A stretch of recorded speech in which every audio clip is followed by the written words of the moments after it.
नमस्कार. आज कार्तिक अमावस्या. नामदेवांचाच एक अभंग पाहणार आहोत. देव कळवळले चित्ती त्यासी मायेची संमती, माय बापाचा त्या लळा नामा घेईना काळा. बाप जगताचा स्वामी, आई प्रत्यक्ष लक्ष्मी, नामा थोरांचे लेकरू, छंद त्याचा अनिवारू. छंद नाम्याचा पुरविण्या, देव वेची प्रेम नाण्या, हाटी उदमी भाविक, विठू राजा त्या ग्राहीक. कार्तिक वद्य त्रयोदशीला अलंकापुरी ज्ञानेश्वरांनी समाधी घेतली. त्यानंतर सोपानदेव, चांगदेव, मुक्ताबाई आणि निवृत्तीनाथ या सर्वांनी समाधी घेतली. त्या विविध घटनाप्रसंगी संत नामदेव उपस्थित होते. सर्वांच्या समाधीचा सोहळा त्यांनी अतिशय तन्मयतेने पाहिला आणि वर्णिला पण.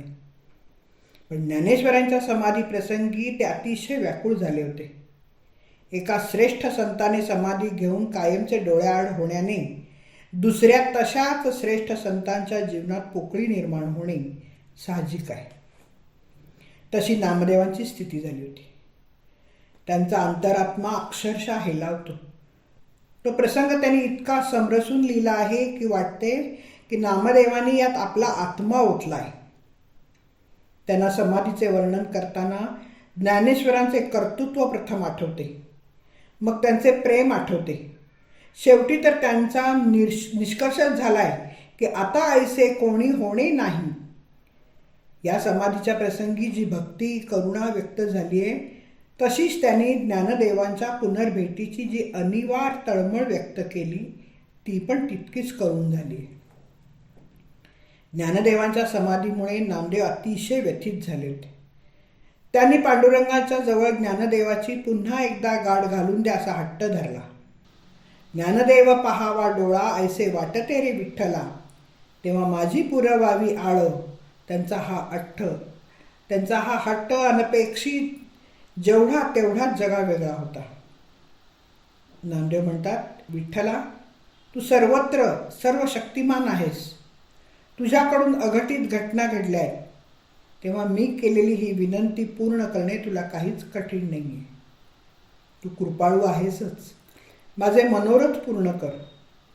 ज्ञानदेवा वीण व्याकुळ हे प्राण, तू जगत जीवन देवा होसी.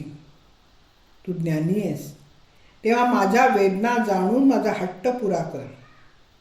असे म्हणत असता नामदेवांच्या डोळ्यातून अश्रू वाहते.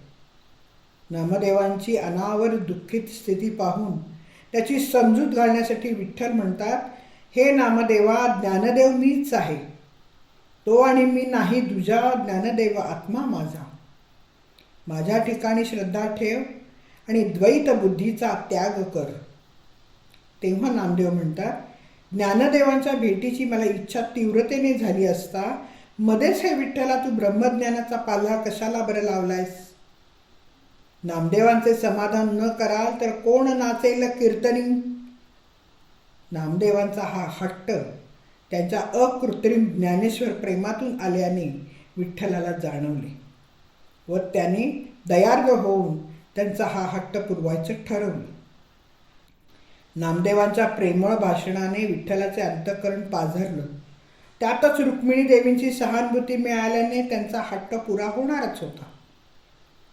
विश्वाचा स्वामी ज्याचा पिता आहे आणि ज्याची लक्ष्मी ही माता आहे, अशा नामदेवाचा हट्ट महत्त्वाचा मानून त्यांनी तो पुरवायचा ठरवलं.